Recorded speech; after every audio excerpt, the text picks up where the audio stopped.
আসসালামু আলাইকুম। আয়েশাস ডেলি ব্লগে আপনাদের সবাইকে স্বাগতম। কেমন আছেন সবাই?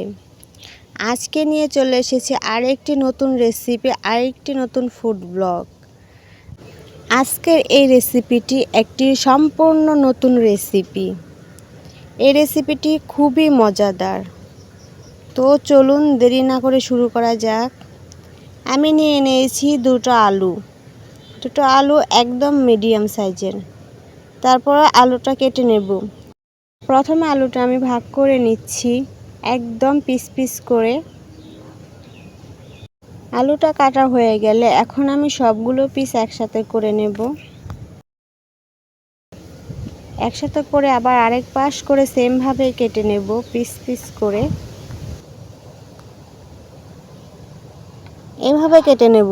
কেটে নেওয়ার পর আবার কুচি কুচি করে কেটে নেব একদম সিঙ্গারার আলুর মতো। সিঙ্গারার আলুটা যেমন একটু বড় সাইজের হয়, এটা একদম ছোট সাইজের হবে। দেখতেই পাচ্ছেন আমি আলুটা কিভাবে কেটে নিচ্ছি।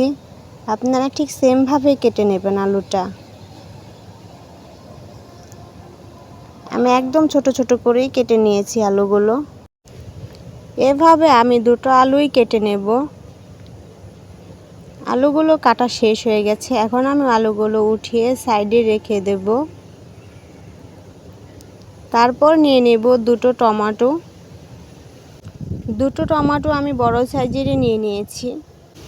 এখন একটা করে টমেটো আমি ঠিক আলুর মতো করেই কেটে নেব।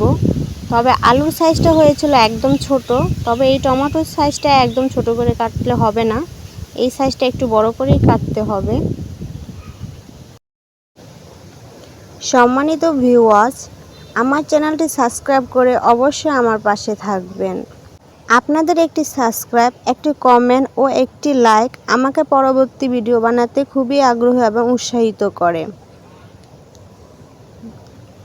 আপনারা যারা যারা আমার এই ভিডিওটি দেখতেছেন অবশ্যই আমার রেসিপিটি কিন্তু বাসায় ট্রাই করবেন। এটি সম্পূর্ণ নতুন একটি রেসিপি, আমি আবারও বলতেছি। টমেটোগুলো কাটা শেষ হয়ে গেলে আমি এই টমেটোগুলো সাইডে রেখে দেব। দেখতেই পাচ্ছেন টমেটোগুলো আমি একটু বড় করেই কেটে নিয়েছি, কারণ আলু আর টমেটো এক সাইজে কাটা যাবে না, কারণ আলু হচ্ছে শক্ত জিনিস এবং টমেটো হচ্ছে নরম জিনিস। তারপরে নিয়ে নিলাম একটি ডিম আমি ভেঙে রেখে দিচ্ছি সুবিধার ক্ষেত্রে আগে থেকেই। তারপরে এই ডিমটা রেখে দেব সাইডে। নিয়ে নিয়েছি একটি কড়াই, তাতে নিয়ে নিলাম পরিমাণ মতো তেল। তেলের পরিমাণটা এখানে একটু বেশিই লাগবে, তাই আপনারা বেশিই দিবেন। তারপরে দিয়ে দিলাম কেটে রাখা পেঁয়াজ এবং কাঁচামরিচ। তারপরে নেড়ে নেব। নেড়ে কিছুক্ষণ পরে যখন পেঁয়াজটা ভাজা হয়ে যাবে, দিয়ে দেব তাতে কিছু পরিমাণের আদা রসুন বাটাটা আমি অল্পই দিয়েছি। এখন আদা রসুন বাটাটা আমি ভেজে নিচ্ছি, কাঁচা ভাবটা চলে যাবে সেই কারণে। তারপর দিয়ে দেব কেটে রাখা আলুগুলো। তারপর সেই আলুগুলো আমি খুব ভালো করে ভেজে নেব। আলুগুলো ভাজা শেষ হয়ে গেলে তাতে দিয়ে দেব সামান্য পরিমাণের হলুদ। আমি হাফ চামচ হলুদ গুঁড়ো দিয়েছি, আপনারা হাফ চামচই দিয়ে দিন এই পরিমাণে যদি রান্না করেন। তারপরে দিয়ে দেব হাফ চামচ মরিচের গুঁড়ো, হাফ চা চামচ ধনিয়া গুঁড়ো। তারপর আবার খুব ভালো করে নেড়ে নেব। এখন আমি ভালো করে নেড়ে নেওয়ার কারণ হচ্ছে মরিচের গুঁড়ো, হলুদের গুঁড়ো এবং ধনিয়ার গুঁড়োগুলো এখান থেকেই কষানো হয়ে যাবে এবং এগুলোর কাঁচা ভাবের গন্ধটি চলে যাবে। হয়ে গেছে। তারপর দিয়ে দেব আমি 1 চা চামচ লবণ। লবণটা আপনাদের স্বাদ মতোই দিয়ে দিবেন। লবণটা দিয়ে দেওয়ার পর আমি কিছুক্ষণ নেড়ে নিয়েছি। তারপরে দিয়ে দিলাম কেটে রাখা টমেটোগুলো পড়া দেওয়ার কারণ হয়েছিল আলুটা তো শক্ত, সিদ্ধ হতে দেরি হবে, সেই কারণে আমি আলুটা আগেই ভেজে নিয়েছি। টমেটোগুলো দেওয়া শেষ হয়ে গেলে আমি আবার একটু ভেজে নিলাম। কিছুক্ষণ ভাজার পরে দিয়ে দেব আমি সামান্য পরিমাণের পানির পরিমাণটা বেশি দেওয়া যাবে না। পানি দেওয়ার পর আমি কিছুক্ষণ নেড়ে দেব। কিছুক্ষণ নাড়ার পর একটি ঢাকনা দিয়ে আমি 5 মিনিটের মতো ঢেকে দেব। 5 মিনিট পর আমি আবার চলে এলাম। ঢাকনাটা উঠিয়ে নেব।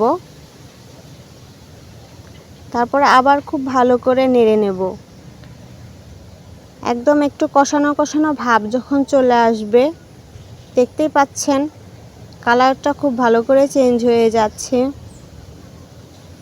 কিছুক্ষণ নাড়ার পর এবং একটু পানি শুকিয়ে যাওয়ার পর দিয়ে দেব আমি ডিমটা আমি আগে ভেঙে নিয়েছি, কারণ এটা হচ্ছে সুবিধার ক্ষেত্রে আমি আগে ভেঙে নিয়েছি। আপনারা চাইলে পরেও ভেঙে দিতে পারেন। এখন এই ডিমটা খুব ভালো করে এটার সাথে মিক্স করে নেব। দেখতেই পাচ্ছেন খুব সুন্দর একটি কালার চলে আসছে। হয়ে গেছে আমার রান্না করা। আমার এই রান্নার রেসিপিটি যদি আপনাদের ভালো লাগে অবশ্যই লাইক, কমেন্ট এবং শেয়ার করে দেবেন। আমার এই রেসিপিটি আপনারা বাসায় ট্রাই করে দেখবেন। এটি অত্যন্ত মজার একটি রেসিপি। আজকের মতো এটুকুই। আল্লাহ হাফেজ।